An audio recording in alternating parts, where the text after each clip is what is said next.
Hello and welcome to this introduction to the Hunger Project. My name is Marcus Bennett from yourneighbour.org. I'm delighted today to be joined by Tim from Transforming Lives for Good, or TLG as it's known for short. We're two of several Christian organisations and church networks trying to address this critical issue of lockdown hunger. But before we get to that, Tim, why don't you introduce yourself and the excellent work that TLG does? Thank you. Yeah, my name's Tim Morfin. I'm founder and chief executive of Transforming Lives for Good. We began as volunteers from just one church in Yorkshire 21 years ago. And now it's our huge privilege to partner with more than 250 different UK churches. And our role is to help them to bring hope and a future, to bring help to struggling children. We run 3 programs: our education centres for excluded teenagers, an early intervention coaching program for children who are at risk of becoming excluded from primary schools, and then a great program called Make Lunch, where we help churches to provide food, activities and connection for families and children who are at risk of being hungry in the holidays. It's our huge privilege to serve those churches and help them reach over 5,000 children a year.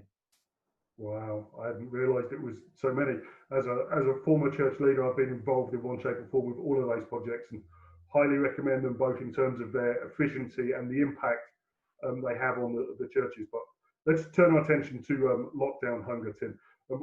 What is it? That's a good place to start. What is lockdown hunger?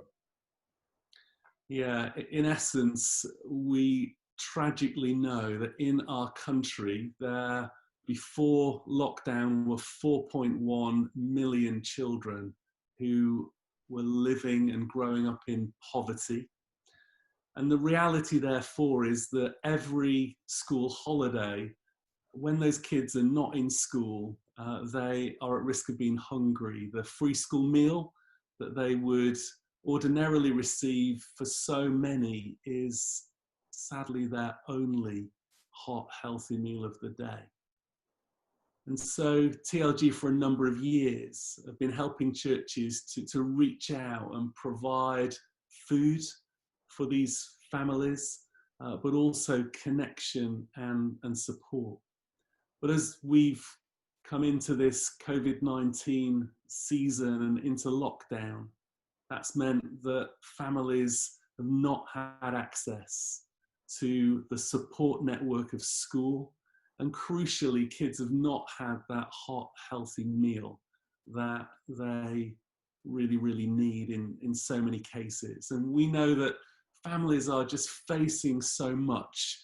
Before lockdown, there were so many households that were in crisis. The data is that there are over 3 million households are now facing really stark financial pressures.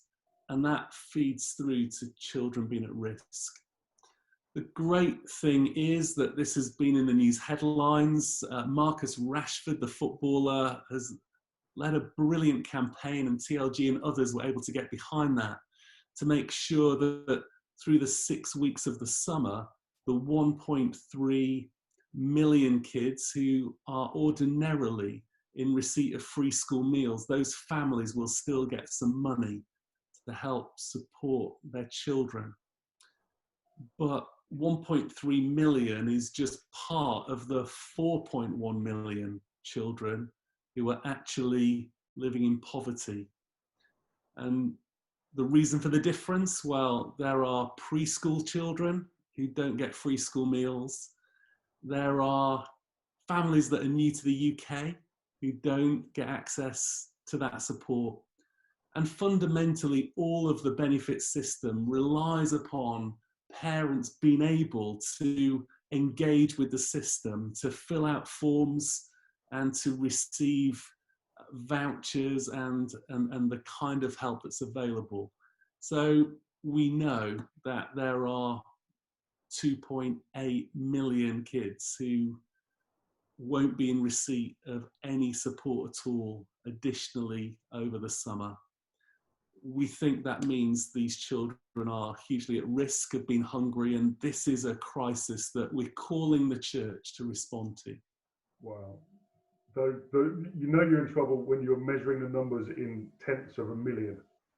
So what's the knock-on effects, Tim, for hungry kids? That presumably has massive impacts, theoretically, for the rest of their lives. Could you just unpack the risk factor? Yeah, so interestingly, there's lots of evidence that nutrition plays a massive part in well-being. We know that nutrition and health are obviously so fundamentally linked, but in terms of the impact on well-being and a child's learning, their ability to thrive is hugely impacted. And we're now talking about many months of kids being outside of that support network of school. So the knock-on effect at a physical level and in terms of emotional health is huge. But I think more broadly, wherever we're talking about a child being hungry, we're talking about a family who are struggling. Yeah. And I think of some of the families that we're helping right now. You know, they're families who are living in really tough situations with 1 or 2 rooms for really, significant numbers of kids. We're talking about families where maybe one of the partners is ill.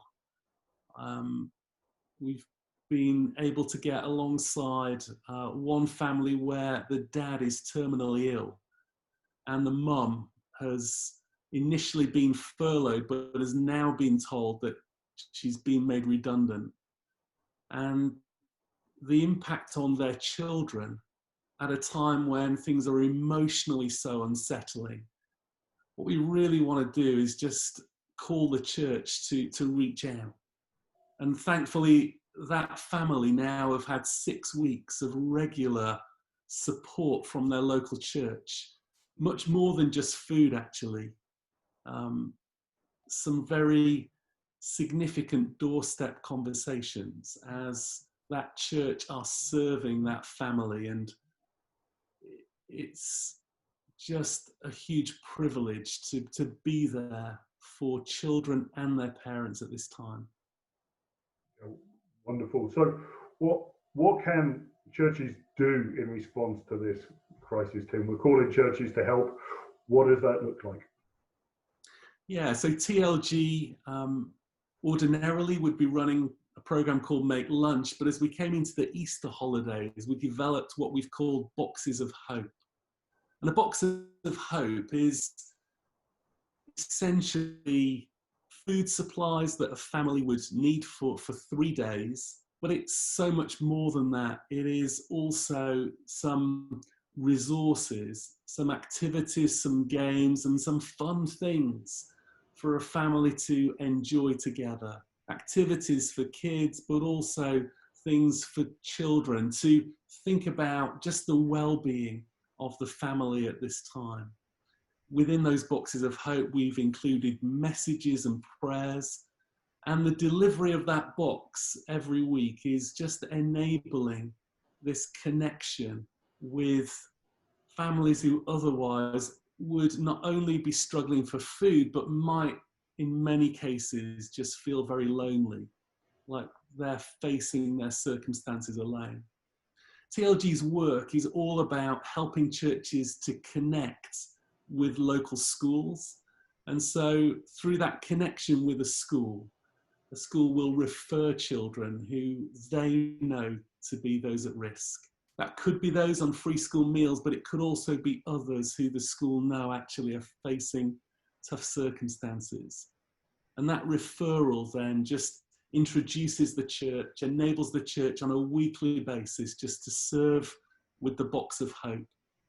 And we're hearing now wonderful stories of relationships being formed and being deepened, of opportunities for prayer for families, of families connecting in to the programs and the activities of the church. We know, don't we, that people are praying more, they're engaging in church much more online, and we're seeing all of that happen through this ministry of Boxes of Hope. So that's the opportunity. It's very simple, but very significant for these children and families. Fantastic. I used to run a food bank, so I've seen firsthand exactly the joy and the relief of just the provision of food and some TLC at a crucial moment in a family's journey and story. So the Lockdown Hunger Project, Tim, we presumably provide the churches with all of the sort of the resources and the templates to be able to form that relationship with a local school. Yeah, that's right. So in partnership with Your Neighbour and a number of other Christian charities, TLG is making Boxes of Hope available to every church everywhere.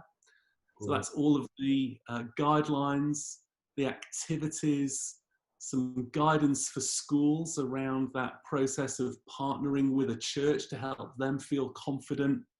And also, we've been able to, through just the generous support of a number of donors, provide a startup grant for every church of £200. Excellent. So that £200 is available to any church who wants to connect with TLG. And so churches are using that to maybe buy the boxes or some gifts for children or supplement the food. Food is often given by food banks or members of churches, but also we have the means through partnerships with supermarkets for churches to directly access the gifts and donations of supermarkets. So that £200 can just help to make things happen, and that's available to any church that wants to join us. Fantastic. It's just that little bit of seed money that makes it doable for churches. Definitely. Sounds fantastic, Tim. Is there anything else you want to just mention on the project or the work of TLG? I guess the thing on the project is the need is now. Yeah. So please don't delay. TLG can turn things round within 7 days, including having that £200 in the church's bank account. So we're ready to hear from you. We would love to serve you as church leaders. And then just more broadly, we're really interested in legacy. So the legacy of the church's ministry to struggling children in your community. So we'd love to talk with you about how we could journey together to help more struggling children and families in the future with any of the TLG programs. If you want to know more about TLG, then all of the information that I've spoken about can be found at our website, which is tlg.org.uk. So tlg.org.uk. And as you go to the website, if you would like to, you can also request a free copy of my book. So this is Our Story Out of the Ordinary, 21 years of ministry to young people and children and families. And this is very much their stories of all that God has done. So that's a free gift, again, available from our website. So great to be able to serve churches. That's our heart, and we're praying for you and ready to serve with you. Fantastic. Thank you very much for that, Tim. As a supporter of TLG over the years, it's a fantastic story. So I'm sure the book is inspiring as well. So we just want to thank you folks for making the time to watch this, learn a little bit about the Hunger Project. You can find out more via the TLG website or the yourneighbour.org website, conveniently called yourneighbour.org. So Tim, thank you very much for your time and all the important work you do. And just to repeat, our call to the churches at this moment is this is a really simple, practical project that the churches can get involved with via the local schools and serve families in need. So please take a look at this. Please talk to your church leadership team about it. There's always people in churches that love feeding people. So this becomes an excellent outworking for that. So thank you very much. Thank you again for your time, Tim. And just to repeat, the website is yourneighbour.org and tlg.org. .uk. .uk, sorry, tlg.uk. Thank you very much.